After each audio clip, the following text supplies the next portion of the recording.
Puji Tuhan.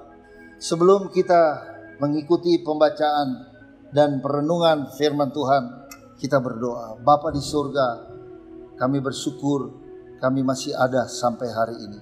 Kami bersyukur kami masih dapat menerima, mendengar firman-Mu, merenungkan firman-Mu siang dan malam. Kami mohon urapan Tuhan, supaya benar-benar firman Tuhan memberikan kelegaan, ketenangan, kesejahteraan, kedamaian bagi kami sekalian. Dalam nama Tuhan Yesus kami sambut firman Allah. Amin. Pembacaan kita terambil dalam kitab Matius pasal 8 ayat 28 sampai ayat 34 mengenai dua orang yang kerasukan disembuhkan. Setibanya di seberang, yaitu di daerah orang Gadara, datanglah dari pekuburan dua orang yang kerasukan setan menemui Yesus.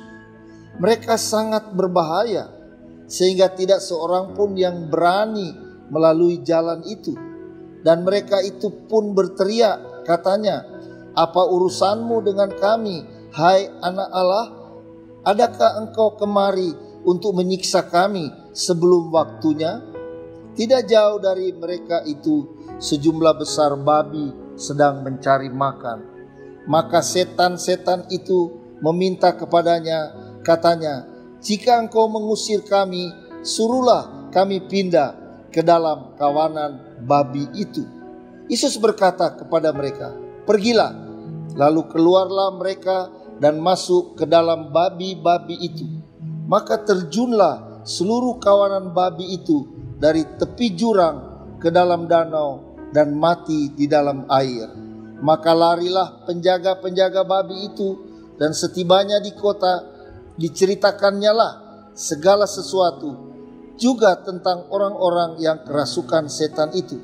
Maka keluarlah seluruh kota mendapatkan Yesus, dan setelah mereka berjumpa dengan Dia, mereka pun mendesak supaya Ia meninggalkan daerah mereka. Bapak, Ibu, saudara-saudara sekalian, di sini kita membaca bagaimana Yesus berhadapan dengan orang yang dirasuk setan. Orang yang dikuasai oleh kuasa gelap. Orang yang ditawan oleh iblis. Kita dapat mengambil kesimpulan bahwa orang-orang ini adalah orang-orang yang tidak sadarkan diri lagi. Orang-orang gila. Orang-orang yang tidak memiliki kesadaran lagi dalam hidupnya. Saudara perhatikan, di dunia kita ini ada dua kekuatan. Yaitu kekuatan kuasa kegelapan dan kekuatan kuasa Tuhan. Kuasa gelap di dalam kitab Yohanes pasal 10 ayat 10 bagian A dikatakan, "Adapun pencuri itu," kata Yesus, pencuri itu adalah kuasa gelap, iblis, setan. Dia datang untuk mencuri, membunuh, dan membinasakan. Saudara-saudara, inilah bagian yang terjadi pada orang yang dirasuk setan ini. Mereka kehilangan semua yang baik. Mereka kehilangan semua yang orang lain alami, damai, sejahtera, senang, sukacita. Tetapi bagi kedua orang ini, Alkitab menuliskan mereka dirasuk, dikuasai oleh yang lain. Bukan mereka lagi yang memimpin hidup mereka dalam secara manusia, tetapi mereka dikuasai oleh iblis. Dan saudara tahu, penguasaan iblis kepada manusia adalah merugikan, mencuri kedamaian manusia, menghancurkan keadaan manusia, tidak membuat manusia tenang, tidak membuat manusia senang, tidak sejahtera, tidak aman. Selain daripada mereka bertemu dengan Yesus dalam keadaan yang sangat berbahaya. Saudara, bagi manusia, kalau dikuasai oleh iblis, maka dia sangat berbahaya. dia membahayakan orang lain, membahayakan dirinya sendiri juga. Orang ini Alkitab berkata tidak dapat dijinakkan. Dia sudah dirantai. Dalam kitab Markus menulis. Tetapi tidak bisa rantai diputuskan. Kekuatan iblis bagi orang ini, saudara-saudara, adalah satu kekuatan yang tidak dimiliki oleh manusia. Tetapi kekuatan jahat, kekuatan gelap sedang melanda orang yang dirasuk ini, saudara-saudara. Alkitab menulis, ya, tidak ada seorang pun yang bisa melewati jalan itu. Tidak ada seorang pun yang bisa mendekati orang ini. Karena mereka begitu ganas kekuatan iblis, kekuatan setan. Siapa yang bisa menjinakkan kekuatan setan? Dalam kitab 1 Yohanes pasal 5 ayat 19 dikatakan dunia ini diberi kuasa kepada setan, kepada iblis. Dunia ini di bawah pengawasan iblis. Jadi setiap orang yang dikuasai oleh iblis, maka dia mempunyai bapa, seperti Yohanes pasal 8 menulis. Bapanya adalah iblis.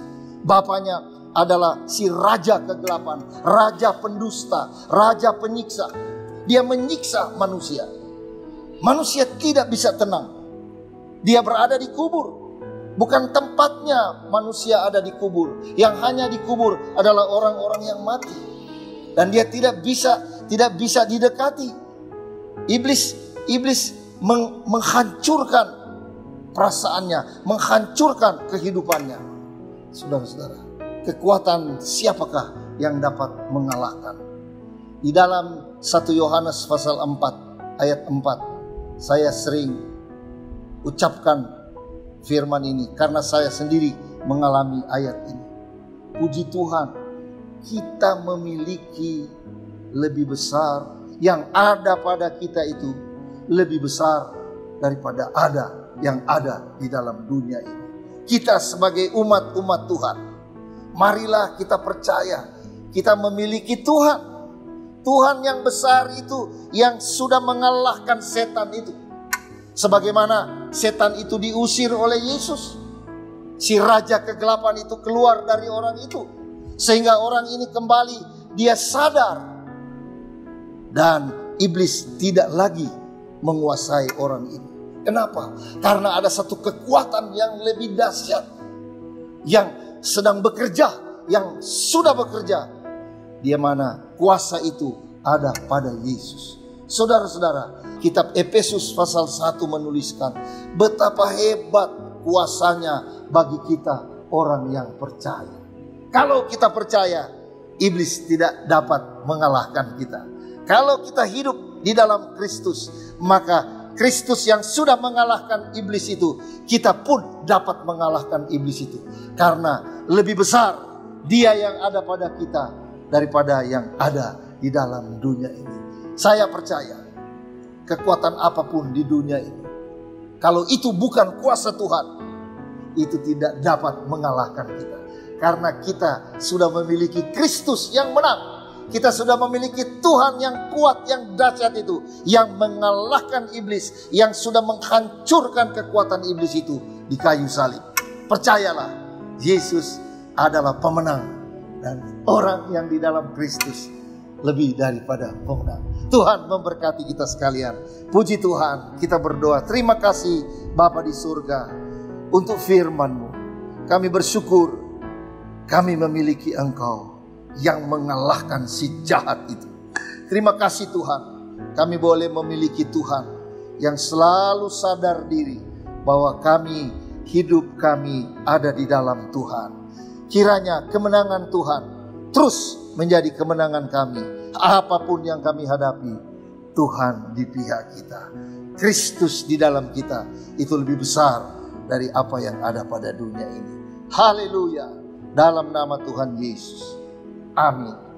Puji Tuhan.